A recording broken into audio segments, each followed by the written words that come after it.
Bismillah, Assalamualaikum warahmatullahi wabarakatuh. Alhamdulillah, puji syukur kita panjatkan pada Allah. Salawat dan salam pada Nabi kita Nabi Muhammad sallallahu alaihi wasallam. Baik teman-teman, hari ini kita lanjutkan materi pembelajaran kita. Pada materi sebelumnya kita sudah membahas mengenai project CRUD menggunakan framework Codeignitor versi 4 ya.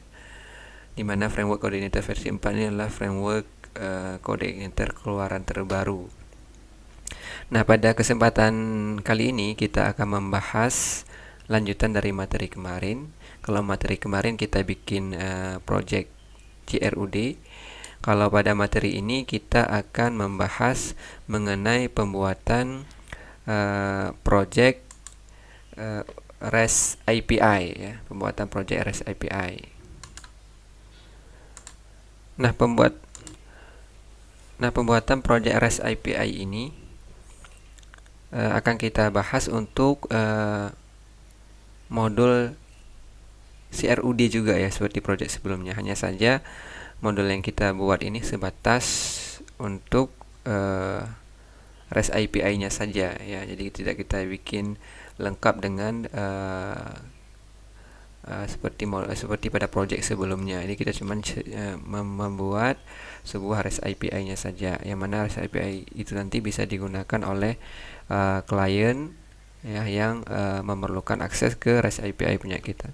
Nah, sebelum kita bahas lebih lanjut secara teknis bagaimana pembuatan REST API-nya, maka kita bahas dulu secara ringkas ya mengenai apa itu REST API ya.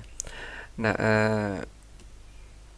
secara singkat ya, REST API itu adalah sebuah teknologi atau sebuah metode yang memungkinkan kita untuk membuat atau lebih tepatnya yang memungkinkan kita untuk mengintegrasikan ya, atau kita sharing ya, resource, atau kita sharing beberapa bagian dari modul aplikasi yang kita inginkan ya, untuk bisa digunakan oleh aplikasi yang lainnya, seperti itu. Jadi kalau sebagai contoh, mungkin teman-teman pernah melakukan transaksi di marketplace. Di marketplace itu kan saat proses transaksinya itu ada perhitungan ongkos kirim ya secara otomatis. Nah, di situ ya bisa kita lihat konsep API-nya ya, atau apakah mereka menggunakan REST API atau jenis API yang lainnya. Intinya di situ bisa kelihatan bahwasannya dari pihak ekspedisi mereka menyediakan sebuah API, entah itu mereka buat dengan REST API atau dengan jenis API yang lain, yang pihak dari marketplace bisa mengakses API mereka untuk mengetahui ya, untuk mengetahui estimasi dari biaya pengiriman barang ya dari marketplace, sehingga ketika kita sudah order di marketplace, kemudian nanti sellernya mengantar barang ke jasa ekspedisi, harga yang harus dibayarkan oleh seller itu pasti sama dengan harga perhitungan ongkos kirim yang sudah dikeluarkan oleh marketplace ya, karena marketplace menghitung harga itu berdasarkan data real time dari pihak ekspedisinya, seperti itu. Nah, itu contoh kasusnya ya. Nah, kemudian REST API ini juga bisa kita gunakan untuk misalnya pada kasus kita ingin merancang sebuah aplikasi, di mana nanti aplikasi itu ada beberapa jenis ya. Misalnya kita bikin aplikasi berbasis web, kemudian nanti juga ada aplikasi berbasis mobile, apakah dia iOS atau Android. Nah, dengan kita gunakan REST API ini, nanti pada aplikasi mobile itu kan bisa kita fungsikan sebagai kliennya saja. Artinya tidak ada penyimpanan data di aplikasi mobile. Semua datanya itu disimpan di database servernya, seperti yang diimplementasikan oleh Facebook, Twitter, dan beberapa aplikasi besar lainnya. Itu semuanya menggunakan konsep API ya. Cuma kita tidak tahu persis mereka gunakan jenis API apakah REST atau jenis yang lainnya. Intinya dengan REST API ini kita bisa menghubungkan ya beberapa bagian dari aplikasi, ya, sehingga aplikasinya menjadi terintegrasi, ya, bisa saling sharing resource, ya, bisa saling sharing sumber daya dan informasi. Seperti itu ya teman-teman, konsep dari REST API-nya. Mudah-mudahan bisa dipahami ya. Nah, REST API ini adalah API berbasis web, ya, dimana nanti outputnya itu, ya, bisa dalam bentuk format data JSON atau XML. Nah, ya, itu secara umum. Baiklah, secara teknis kita akan bahas lebih lanjut. Yang pertama yang perlu kita siapkan adalah kita menyiapkan database yang terlebih dahulu. Pada project sebelumnya kita sudah memiliki database MVC Books. Di dalamnya ada tabel buku, dan di dalam tabel buku itu ada 4 field, ya. Ada kode buku, judul buku, penulis, dan penerbit. Di mana kode buku adalah field yang kita set sebagai primary key, ya, field yang memiliki identitas unik yang akan membedakan setiap record yang nanti akan disimpan di dalam tabel buku.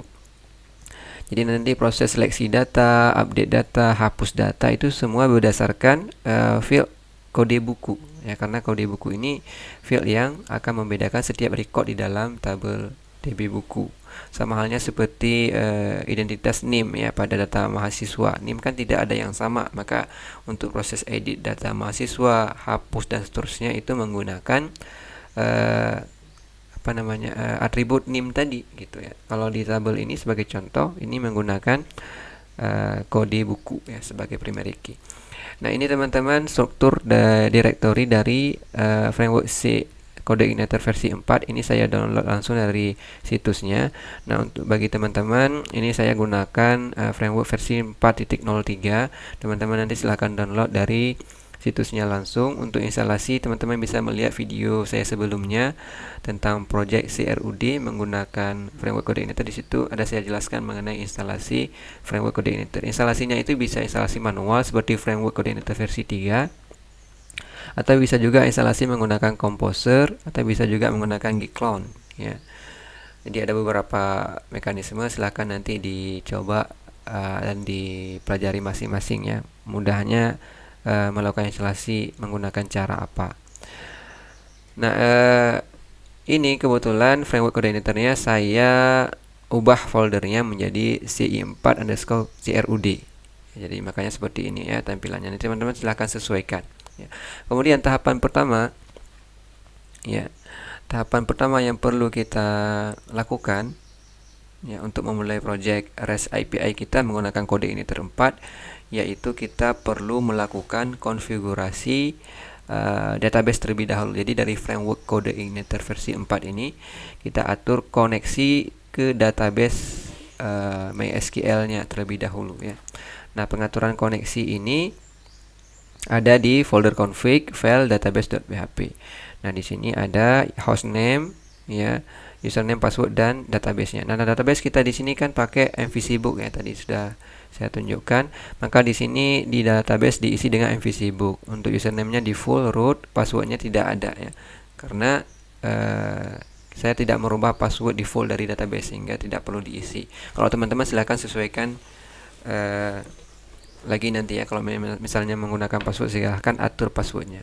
Kemudian tahapan selanjutnya kita menyiapkan bagian model. Bagian model inilah salah satu bagian yang nanti kita tugaskan untuk melakukan query ke database, ya.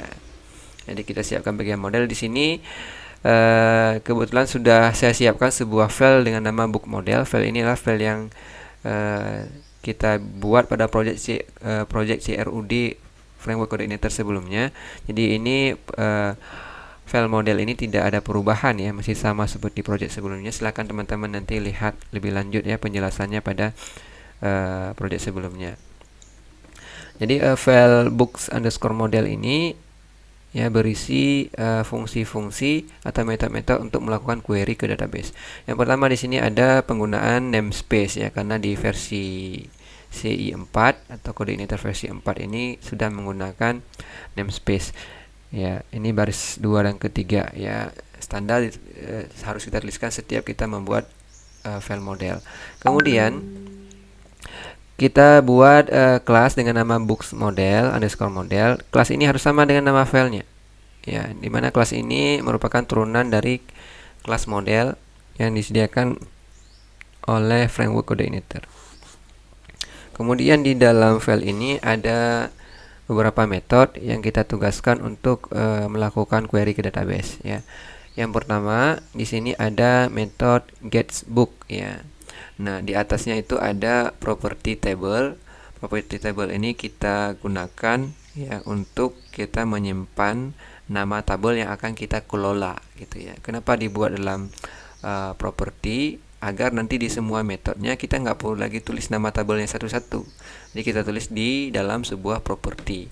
Nah, property ini visibility-nya itu diset sebagai protected, artinya property ini hanya bisa diakses oleh metode-metode yang ada dalam kelas books model, ya. Seperti itu, teman-teman. Ya, kemudian di bawahnya ini, ya, ada beberapa metode yang nanti akan kita jelaskan secara detail, ya, metodenya satu persatu. Nah, untuk metode yang pertama,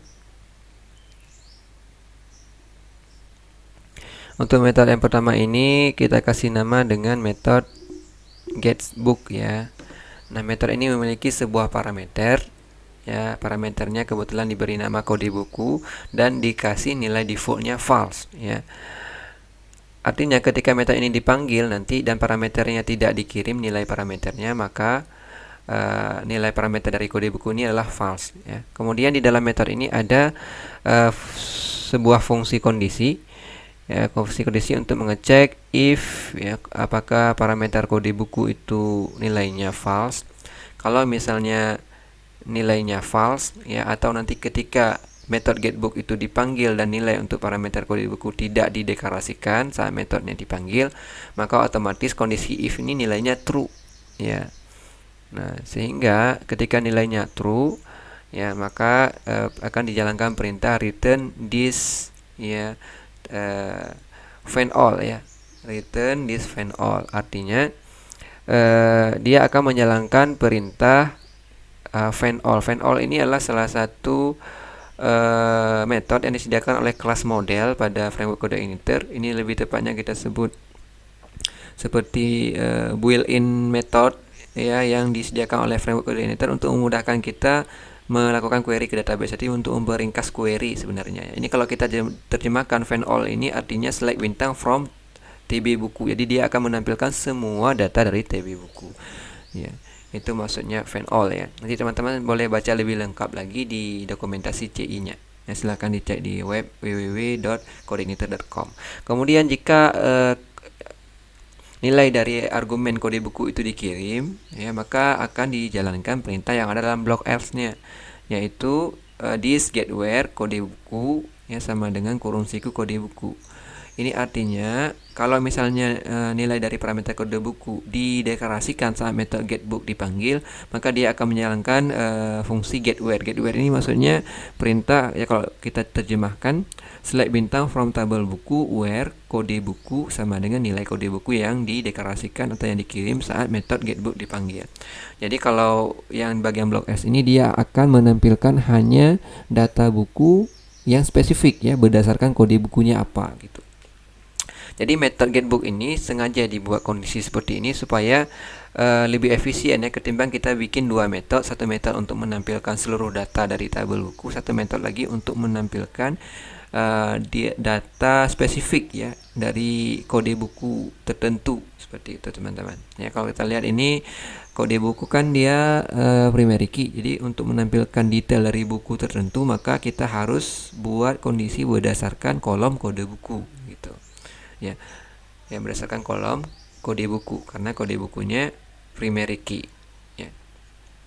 Makanya di sini dibuat kondisi, ya, untuk mengefisienkan kode program sebenarnya, ya. Kalau kita buat satu-satu ya bisa juga, cuman kurang efisien, ya. Nah, jadi dibuat fungsi seperti ini supaya lebih efisien kita menulis codingnya, ya. Jadi where-nya adalah berdasarkan kode buku. Kenapa berdasarkan kode buku? Karena hanya field kode buku yang membedakan setiap record yang disimpan di dalam tabel DB buku. Ya, kemudian nanti hasilnya ini akan di convert ke dalam array. Ya, jadi hasil requery-nya nanti dalam bentuk array, get row array. Ya. Nah, jadi seperti itu teman-teman untuk metode getBooks. Ya, kemudian kita masuk ke metode kedua, savebook. Metode kedua ini dari namanya itu berisi perintah untuk menjalankan query this table insert. Ya, jadi insert ini juga fungsi built-in yang sudah disediakan oleh kelas model ya untuk memperingkas query insert ya atau kita menyimpan data ke dalam database. Ya. Di query insert ini kalau kita terjemahkan jadi perintah database-nya insert into nama tabelnya, kemudian data yang akan disimpan apa. Nah, data yang akan disimpan ini dalam bentuk di sini ya, dalam bentuk parameter data. Jadi nanti data yang akan dikirim oleh si REST client API dalam bentuk array ya. Nanti tinggal kita kirim sebagai parameter ketika metode savebook ini dipanggil seperti itu. Jadi di penulisannya cukup kita tulis this table ya insert ya, kemudian dalam kurung data ya atau parameter data, parameter yang berisi data yang akan disimpan ke database ya. Jadi itu teman-teman untuk metode savebook ya, untuk metode yang kita fungsikan untuk melakukan penyimpanan data atau insert data ke dalam tabel TB buku. Nah, kemudian di sini jika query-nya sudah dihilangkan ada return query. Ya, maksudnya return query itu nanti kalau proses penambahan datanya berhasil dia akan mengembalikan nilai 1 ya, kalau saya tidak salah nilainya 1. Sehingga kita bisa mengecek apakah proses penambahan datanya berhasil atau tidak. Ya.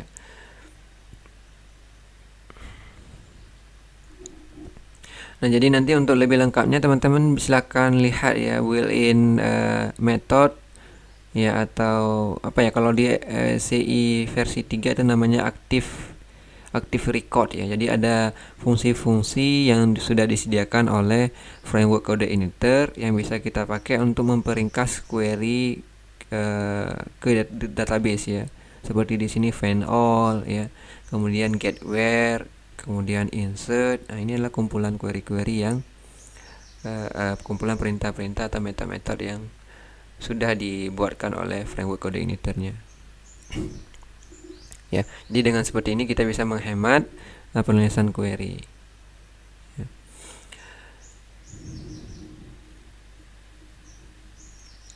Ya, itu untuk metode savebook. Kemudian kita masuk ke metode yang ketiga, itu metode update book ya. Nah, metode ini seperti namanya, itu ditugaskan untuk melakukan update data ke database, tepatnya ke tabel buku. Nah, metode ini memiliki dua parameter, yaitu parameter data dan parameter kode buku. Kenapa harus ada dua parameter? Karena untuk proses update data yang akan kita update itu kan mekanismenya berdasarkan identitas tertentu ya. Misalnya di sini ada 4 field ya. Tentunya data yang kita update itu berdasarkan kode buku, karena kode buku itu data yang sifatnya unik ya, yang membedakan setiap record data yang ada dalam tabel itu. Sama seperti kasus mahasiswa, kita punya 10 mahasiswa. Ketika kita ingin update mahasiswa A, maka kita harus buat kondisi update-nya berdasarkan mahasiswa A. Berdasarkan apa mahasiswa A itu? Ya tentunya berdasarkan NIM dia ya. Jadi query-nya itu ya this DB table ya, this table update. Nah, di dalam metode update ini ada dua parameter. Yang pertama parameter data yang akan diupdate, yang kedua adalah parameter where-nya, kondisi berdasarkan diupdate berdasarkan apa. Nah, where-nya ini berdasarkan data kode buku ya, sama dengan nilai dari parameter kode buku yang dipanggil. Kemudian yang keempat, yang metode terakhir itu delete book ya. Ini sama ya. Delete book ini juga memiliki dua parameter kode buku delete book ini memiliki satu parameter ya, karena dia tidak perlu data, dia hanya perlu kondisi berdasarkan apa data itu dihapus ya, sehingga di sini parameternya yang dipakai adalah kode buku seperti itu ya, where-nya berdasarkan kode buku. Maka perlu di setiap tabel itu kita mengatur primary key-nya apa ya teman-teman, supaya proses yang kita lakukan itu untuk fungsi CRUD-nya bisa dijalankan dengan optimal. Kalau misalnya tidak ada primary key ya susah kita mau update data ya, mau hapus data ya, karena tidak ada pembedaan antara tiap identitas. Kemudian selanjutnya kita akan buat bagian controller. Di bagian controller ini file defaultnya ada base controller, ada home.php. Nah kebetulan di project sebelumnya saya sudah bikin sebuah file namanya book.php di project CRUD di video sebelumnya. Maka ini tidak saya hapus lagi ya teman-teman, ini dibiarkan aja, diabaikan aja. Nah selanjutnya di sini kita membuat sebuah file baru dengan nama resbook.php. Nah file resbook.php ini adalah file yang nanti kita buat untuk membuat perintah-perintah untuk membuat REST API-nya ya teman-teman, di file resbook.php. Nah di sini sudah ada ada satu metode ya, dan beberapa perintah yang lain. Yang pertama seperti biasa kita buat dulu namespace app controller. Kemudian karena di sini kita menggunakan REST API, maka kita gunakan ya kelas dari REST API-nya. Caranya use codeIgniter RESTful resource controller. Nah ini salah satu kelebihan dari framework codeIgniter versi 4 teman-teman. Jadi di framework versi 4 ini sudah disediakan kelas untuk kita bisa membuat REST API-nya. Kalau pada framework versi 3 itu belum disediakan ya kelas untuk kita bisa membuat REST API-nya. Belum disediakan secara default oleh framework codeIgniter-nya. Jadi kita harus membuatnya sendiri, atau kita bisa mengambil library yang disediakan oleh developer yang lainnya untuk kemudian kita pasangkan di sini. Nah, karena di sini sudah digunakan maka tinggal kita pakai. Nah, di sini kita perlu membuat sebuah kelas dengan nama resbook. Ya boleh namanya apa saja, tapi yang perlu diperhatikan nama kelasnya itu harus sesuai dengan nama filenya. Kalau di sini nama kelasnya resbook, maka file controllernya juga harus resbook.php. Kemudian kelas resbook ini dia adalah turunan, kita bikin turunan dari kelas resource controller supaya kita bisa menggunakan seluruh properti dan metode yang ada dalam kelas resource controller yang sudah disiapkan oleh framework codeIgniter versi 4. Nah, kemudian di sini kita perlu mengatur ada dua parameter ya. Yang pertama parameter ada dua properti. Yang pertama properti format, untuk kita bisa mengatur format data yang akan dihasilkan dari REST API yang kita rancang nanti. Nah, format datanya ini bisa JSON di sini atau bisa juga dalam bentuk XML. Dan di sini kita tulis dengan format JSON. Ya, kenapa? Karena format data JSON ini adalah format data yang paling banyak digunakan ya, yang saya tahu seperti itu. Paling banyak digunakan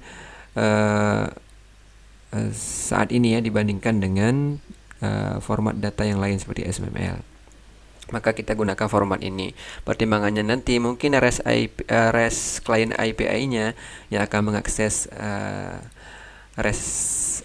server API yang kita buat ini, bisa jadi nanti dia menggunakan bahasa pemrograman Android ya, Java maksudnya bahasa pemrograman Swift untuk iOS-nya, atau bahasa pemrograman yang lain yang secara umum yang saya tahu ya, bahasa pemrograman itu mereka mendukung format data JSON. Jadi ya kita bikin format data dalam bentuk JSON ya, supaya bisa digunakan secara luas gitu, karena sudah sangat familiar.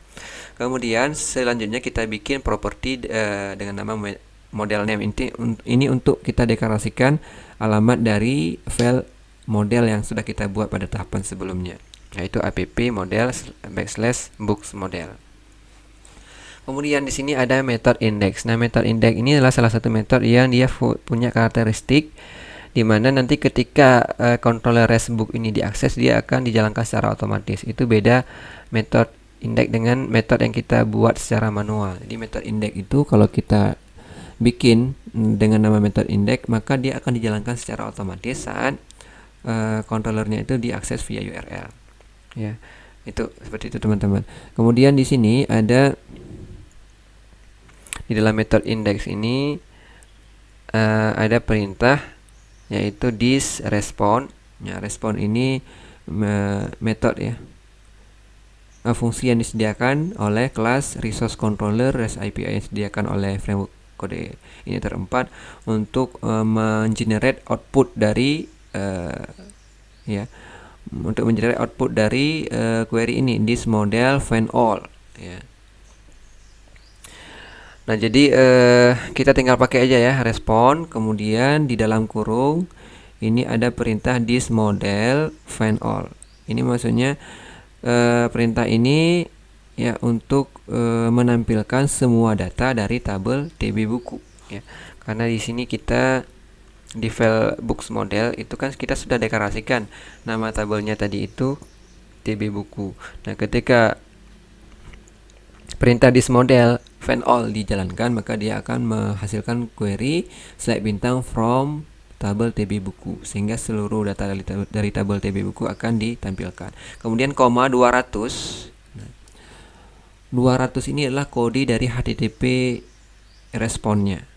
Ya, kode dari protokol HTTP responnya. Jadi kalau 200 itu artinya datanya tersedia ya. Ini responnya. Kenapa kita masukkan respon? Ya karena untuk memudahkan nanti ya kita menginfokan kepada klien REST API ya mengenai kode HTTP responnya. Jadi klien REST API nanti bisa tahu kalau kode HTTP responnya 200 berarti datanya tersedia ya. Kalau misalnya kodenya bukan 200 nanti ada pengertian-pengertian yang lainnya ya teman-teman. Bisa kita lihat ini, kita lihat referensinya kode HTTP statusnya ya. Kalau misalnya kodenya tadi 200 maka oke ya, jadi datanya tersedia, artinya requestnya sukses ya. Itu kalau kodenya 200. Kalau kodenya 201, nah berarti itu created ya. Nah, jadi hasil dari pembuatan sebuah resource ya. Kemudian kalau kodenya itu 304, nah itu artinya not modified ya. Ya, kalau misalnya kodenya 400 berarti bad request ya, requestnya gagal ya. Ya. Jadi seperti itu, nanti teman-teman silahkan lihat lebih detail ya mengenai HTTP code ini, HTTP code respon ini ya, agar nanti bisa disesuaikan dengan output dari REST API yang dikerjakan, yang kita buat ya. Oke, ini kalau misalnya datanya tersedia maka kita berikan HTTP status code-nya 200 ya. Oke, seperti itu teman-teman. Selanjutnya yang perlu kita atur ya sebelum kita menguji coba REST API-nya, kita perlu mengatur root.php ya. Kita perlu mengatur root. Kita atur adalah root resource kemudian RESTbook ya. Maksudnya root resource ini ya, kita akan mengatur pemetaan ya, pemetaan URL ya, kalau yang saya pahami ya, pemetaan URL. Jadi dengan kode ini tadi dia akan mengenerate, framework coordinator ini akan mengenerate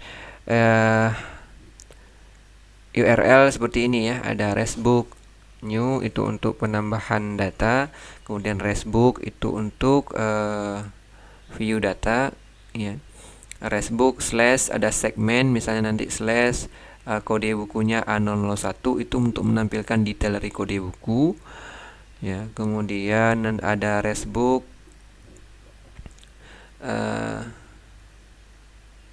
ya, ada RESTbook update ya, edit ini untuk menampilkan data yang akan diedit. Kemudian ada RESTbook update ini untuk halaman untuk proses update data. Kemudian RESTbook delete. Jadi dengan satu perintah ini root resource kemudian kita tuliskan RESTbook, kita buat dengan sama dengan nama controller ya. Nah, tapi ini namanya bebas ya. Jadi nanti akan dipetakan alamat URL menjadi seperti ini. Jadi satu baris maka framework coordinator akan mengenerate-nya menjadi kumpulan kumpulan URL seperti ini ya. Ada banyak ya. Jadi itu kelebihan dari coordinator versi 4. Jadi kita nggak perlu bikin satu-satu ya, URL-nya seperti apa akan dibuat secara otomatis. Kita tinggal membuat nama resource-nya apa. Nanti dia akan di-generate untuk editnya seperti apa, URL-nya, untuk tambahnya seperti apa, untuk hapusnya seperti apa, untuk delete-nya seperti apa. Jadi sangat memudahkan kita ya teman-teman. Nah selanjutnya kita akan uji coba untuk mengakses REST API untuk menampilkan data ya dari tabel buku. Nah di sini untuk framework CI4-nya saya ekstrak dalam folder PBM CI4 CRUD. Nanti teman-teman silahkan sesuaikan ya. Nah karena ini saya menggunakan internal web server SAM ya, maka tampilannya seperti ini ketika diakses ya. Muncul daftar direktorinya. Jadi nanti teman-teman kalau misalnya ya tidak mau tampil seperti ini, teman-teman bisa menggunakan bawaan web servernya framework kode editor 4 yaitu PHP Serve ya. Tinggal dijalankan melalui terminal, maka framework CI4-nya bisa diakses secara otomatis tanpa kita perlu mengakses path public seperti ini. Kalau kita menggunakan SAM, kita harus akses dulu folder public baru tampil halaman utamanya. Tapi kalau kita menggunakan web server built-in dari framework code editor, maka dia akan otomatis ketika kita akses directory atau folder frameworknya, dia akan otomatis ngebaca konten yang ada di dalam folder public gitu. Jadi dia akan otomatis URL-nya diarahkan ke dalam folder public ya. Dan karena kita menggunakan SAM, maka kita harus mengaksesnya secara manual ke folder public baru muncul halaman utamanya teman-teman, seperti itu ya. Jadi nanti kalau misalnya menggunakan method built-in, dia akan langsung tampil seperti ini tanpa kita mengakses folder publicnya ya. Ini memang pengaturan dari kode editor versi 4, karena memang salah satu keunggulan dari kode editor versi 4 ini adalah dia sudah dilengkapi dengan built-in web servernya. Jadi kita bisa langsung menjalankan framework kode editor 4 ya, tanpa menggunakan web server internal seperti SAM, WAM atau yang lainnya. Tapi nanti ketika kita upload ke hosting ya, folder public ini tidak akan lagi muncul ya. Ketika kita upload ke hosting, ini untuk hanya di masa developmentnya saja gitu. Kemudian untuk kita uji coba REST API-nya, kita menggunakan aplikasi Postman. Jadi teman-teman bisa download ya aplikasi Postman. Ini hanya kita pakai untuk menguji coba REST API-nya. Nah, kalau misalnya implementasi realnya di sisi user, nanti user bisa mengaksesnya dengan pemrograman Android dari mobilenya ya, dengan pemrograman Swift atau dengan bahasa pemrograman yang lainnya sudah mendukung untuk mengakses alamat web API ya. Alamat API yang berbasis web. Nah, di sini kita gunakan Postman ini untuk menguji coba REST API yang sudah kita buat apakah berfungsi dengan baik atau tidak, seperti itu. Caranya kita tinggal buka aplikasi Postman ya. Kemudian kita akses URL-nya ya. Kita akses URL, kita klik di request, kemudian kita masukkan URL-nya di sini. Ya. Nah, URL-nya itu localhost ya, karena saya ekstrak dalam PBM maka kita isi di sini CI4 PBM CI4 CRUD.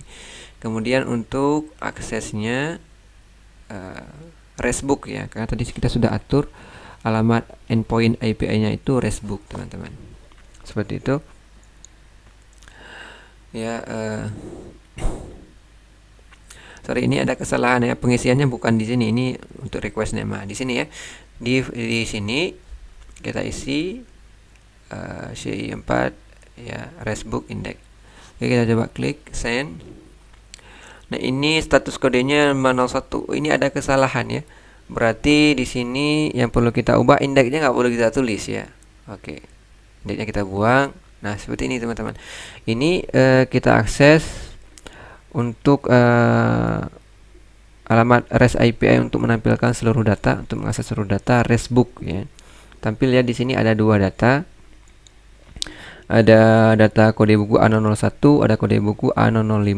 Nah, ini data yang tampil ini sesuai dengan data yang ada di database. Kalau kita akses via web browser bisa juga seperti ini caranya ya. public/RESTbook ya. Cuma kalau dari browser kurang rapi ya. Kalau kita akses pakai Postman ini kelihatan lebih rapi format data JSON-nya. Ya, lebih terstruktur. Kalau kita akses dari web langsung jadinya seperti ini. Jadi data yang tampil ini berdasarkan data yang ada dalam tabel TB buku. Ada 2 data, maka di sini tampil 2 data. Nanti kalau misalnya di tabel bukunya bertambah 3 data, maka di sini juga akan bertambah datanya menjadi 3. Seperti itu, teman-teman. Kemudian di sini ada status HTTP code-nya 200, ya, artinya statusnya oke, datanya tersedia ya.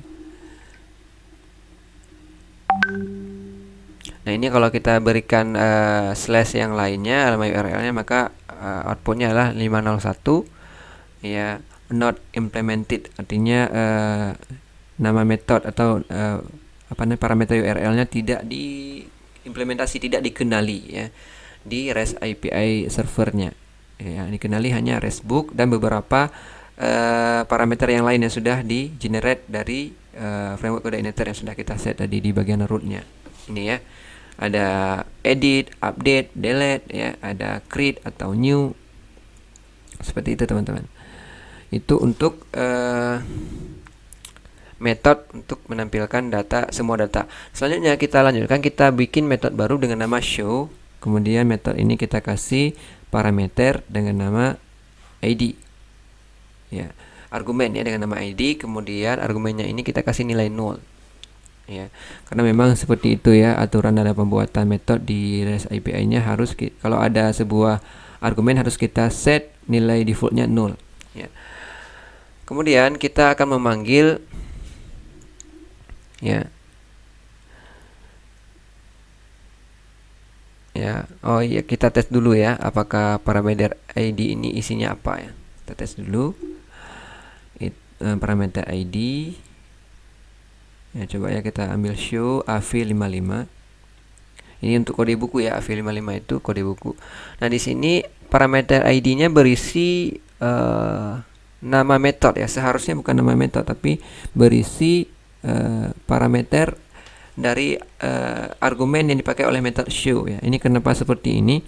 Karena kita menjalankan framework coordinator 4 ini dengan menggunakan internal web server SAM, maka kita harus menuliskan directory public ya. Jadi nama folder frameworknya, kemudian nama directory publicnya, sehingga ketika kita menuliskan parameter dari metode di controller, yang akan kebaca bukan parameternya tapi malah nama metodenya, karena ada tambahan slash public di sini. Nah, kalau kita jalankan dengan built-in web server, maka yang akan tampil ini adalah AV55, karena di built-in web server tidak ada slash public di sini. Dia akan langsung mengarahkan ke konten yang ada dalam folder public. Nah, karena kita pakai internal web server SAM, maka kita harus ya mengubah sedikit di controllernya ya, supaya ketika kita bikin parameter 1 di metodenya, dia akan membaca parameter ke-1 dari metode show ini ya, bukan malah nama metodenya yang dibaca ya, tapi adalah parameter setelah nama metodenya, yaitu AV55 untuk parameter ke-1. Kalau ada parameter kedua nanti jadi yang dibaca adalah parameter yang kedua ya. Jadi ada yang perlu kita sesuaikan di bagian controllernya, teman-teman, untuk mengatasi permasalahan ini ya, permasalahan aksesnya yang kebaca adalah nama metode. Nah, kalau kita hilangkan publicnya malah nggak not found ini, karena kita jalankan menggunakan SAM. Ini kita harus tuliskan slash public ya, untuk bisa mengakses konten yang ada di bagian public ya. Nah, ini mudah-mudahan nanti bisa diperbaiki oleh framework coordinator versi 4 ya, untuk via internal web server, supaya bisa ngebaca dari parameternya ya, bukan nama metodenya. Jadi di sini kita perlu buat metode ya, perlu kita bikin cara supaya bisa membaca parameternya. Jadi caranya kita bikin ID 1 sama dengan 0, ID 2 sama dengan 0. Jadi kita mengakses dua parameter ya dari URL ya. Nah, kemudian kita bikin kondisi if ID 2 tidak sama dengan 0. Kalau parameter kedua pada URL ada ya, maka variabel ID akan diisi dengan parameter kedua, nilai dari parameter kedua. Nilai dari parameter kedua adalah AV55, karena yang kesatunya itu adalah nama metodenya yang kebaca, maka parameter kedua adalah AV55. Jadi urutannya kan nama controller, kemudian nama metode, kemudian parameter untuk metodenya. Nah, karena kita akses pakai SAM, maka di sini harus kita tambahkan public. Nah, sehingga nama metode itu terbaca sebagai parameter ke-1. Harusnya yang terbaca adalah parameter setelah nama metodenya. Ya, AV55 ini kebaca sebagai parameter ke-1 harusnya, ya. Nah, sehingga di sini AV55 kebaca sebagai parameter yang kedua, ya, karena tadi kita sudah tambahkan dua parameter. Parameter pertama itu kebaca nama metode, parameter kedua adalah ini ya, AV55. Jadi kita bikin solusinya seperti itu ya, untuk sementara yang terpikir sama saya seperti itu. Ya, ID 1 itu nanti untuk parameter ke 1, yaitu nama metodenya, ya. Seperti itu ya. Kalau misalnya ID 2-nya tidak ada, ya, tidak dikasihkan, maka variabel ID diisi dengan ID 1. Ya. Jadi kalau dijalankan via internal web server nanti tidak ada parameter kedua, maka ID-nya itu jadi parameter ke 1. Jadi seperti itu ya teman-teman, untuk kita mengakalinya, ya. Kita bisa coba tes dulu ya, echo ya variable ID. Ini harusnya isinya adalah AV55. Ya, benar ya, isinya sudah AV55. Nah, kemudian tinggal kita pakai AV55 ini untuk menjalankan perintah mengakses data ke database, ya. Nah, ini ada fungsi di sini get this model get book. Kita memanggil metode get book yang ada dalam books model. Kemudian kita kirimkan kode bukunya. Ya, kita akan menampilkan kode buku tertentu, ya. Hanya akan menampilkan data dengan kode buku tertentu. Nah, di sini kalau misalnya get-nya berhasil, maka HTTP responnya 200. Ya, kalau misalnya gagal, HTTP responnya itu 401. Kita coba ya. Untuk kita tampilkan, kita coba dengan ini. Postman resbook show AV55 send. Nah, kita lihat teman-teman, hasilnya statusnya 200, artinya datanya tersedia. Kemudian datanya berupa ya, ini untuk menampilkan semua, ya, untuk menampilkan semua data. Nah, kita akan tampilkan data spesifik, ya. Kita akan tampilkan data yang spesifik. Jadi kita tambahkan dulu di sini show slash, kemudian kode bukunya. Di sini kita pakai A001. Jadi kalau berhasil nanti akan tampil ini, pemrograman web, penulis Haru, penerbit Erlangga. Seperti ini ya. Nah, teman, ini sudah berhasil. Statusnya 200, errornya false, datanya kode buku A001, judul bukunya pemrograman web, penulis Haru, penerbit Erlangga. Itu untuk fungsi melihat buku spesifik, ya, buku tertentu. Kemudian kita lanjutkan ya untuk fungsi create-nya, untuk fungsi insert data, ya, penambahan data. Fungsi create di sini yang pertama kita bikin metode create, kemudian kita deklarasikan data-data yang nanti akan disimpan ke dalam tabel TB buku. Di antaranya adalah kode buku, judul buku. Ini get post ini maksudnya dia akan mengambil nilai yang dikirim dari form REST client-nya dengan nama inputannya kode buku akan disimpan dalam variabel kode buku, nama inputannya judul buku disimpan ke judul buku, penulis, penerbit. Kemudian data ini akan disimpan dalam sebuah array dengan nama data. Nah, array-nya ini kita set, ya,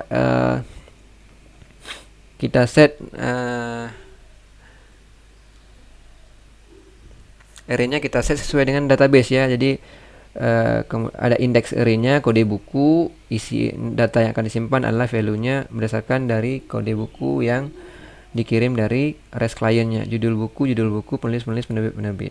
Kemudian simpan, kita panggil metode savebook yang sudah kita bikin di dalam books model, ya.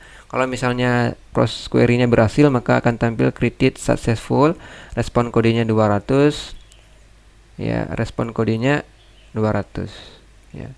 Seperti itu teman-teman, kita coba ya. Kita ubah metodenya jadi post. Kemudian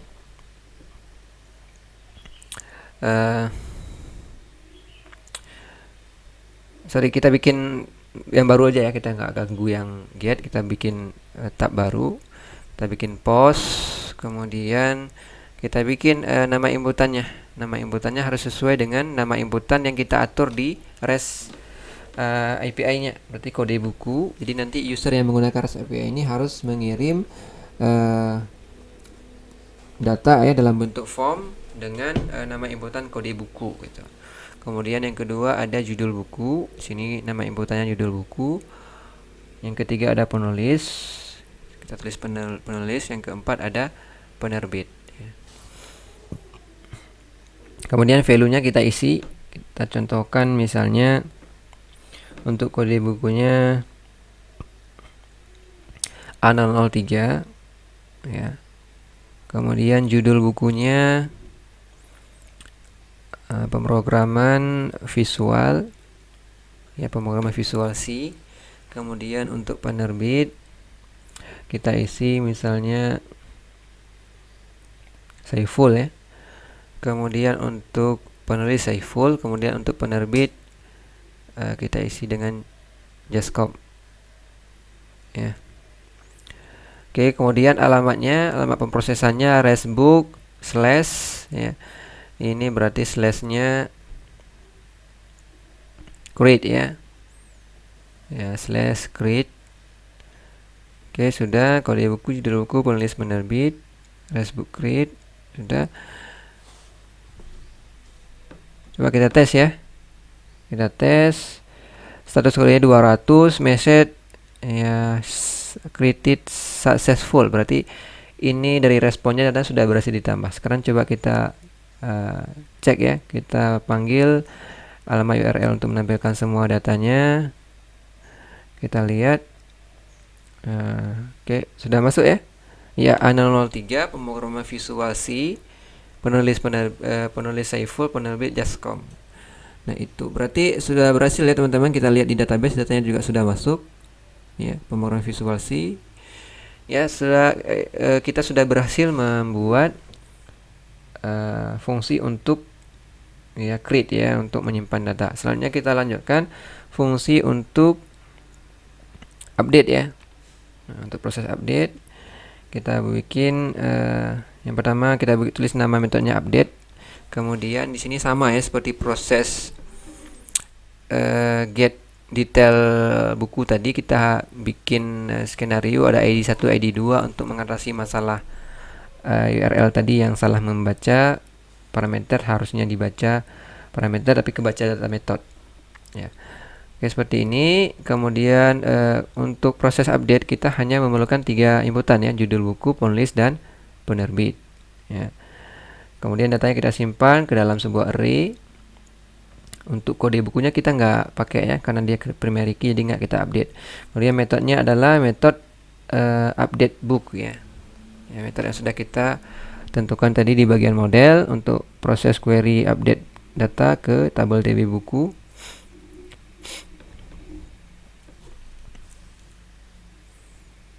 Ya, sudah.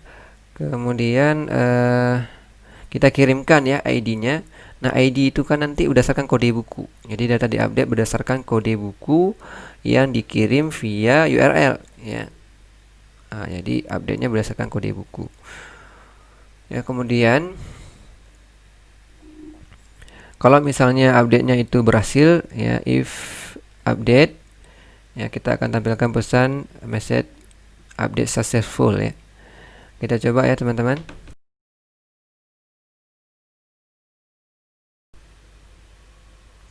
Oke, kita coba mengupdate data buku A001 restbook ya, update slash A001 ya. Metodenya kita pakai metode post, kita samakan aja dengan insert ya. Kemudian untuk judul bukunya akan kita rubah menjadi pemrograman web dan mobile, penulis Ali Hasmi, penerbit Lensacom. Kita send ya, send. Oke, statusnya sukses. Kita cek ya. Ya, sudah berubah ya. A001 judul buku pemrograman web dan mobile, penulis Ali Hasmi, penerbit Lensacom. Ini sudah berhasil kita bikin modul untuk update data. Selanjutnya yang terakhir kita bikin modul untuk hapus ya. Kita bikin metode delete. Ini delete sama ya. Kita pakai skenario yang tadi juga, ID 1, ID 2. Ya, kemudian kita panggil metode delete book yang ada dalam books model. Kemudian kita kirimkan ID yang berupa kode buku dari data yang akan dihapus ya. Kalau misalnya fungsi query hapus ini jalan, ya kita atur ya kodenya 200. Oke ya, kita tes, kita uji coba data yang akan kita hapus, misalnya data A001. Sini kita tulis A001 delete A001 send. Kita coba ya.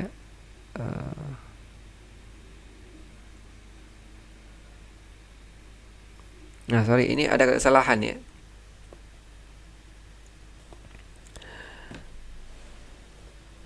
Nah, di sini URL-nya sudah benar. Yang perlu kita sesuaikan adalah metodenya ya. Metodenya tadi kita pakai get, harusnya metodenya kita pakai delete. Ya, metodenya pilih dulu ke delete karena get itu untuk menampilkan data. Ya. Coba kita tes AV55 yang akan kita hapus. AV55 metodenya delete. Kemudian kita coba ya, tes. Oke, delete successful. Kita lihat datanya harusnya tinggal satu lagi. Oke, sudah benar ya teman-teman, datanya sudah berhasil dihapus. Kita sudah berhasil membuat metode untuk menghapus data. Kita lihat ya, datanya tinggal satu lagi di database. Ya, kita sudah berhasil membuat metode untuk hapus. Ya, jadi itu ya teman-teman untuk REST API-nya. Kita cuman tinggal membuatnya di bagian controller, outputnya dalam bentuk JSON. Kemudian kita perlu menyiapkan file model untuk query ke database. Apakah kita mau tampilkan data saja, mau edit, mau hapus. Ya, jadi pembuatannya tidak serumit membuat project CRUD lengkap. Ya, kita cuma perlu membuat REST API-nya saja. Ya teman-teman, mudah-mudahan bisa dipahami. Jika ada pertanyaan atau saran bisa ditulis di kolom komentar. Semoga bermanfaat. Saya akhiri. Assalamualaikum warahmatullahi wabarakatuh.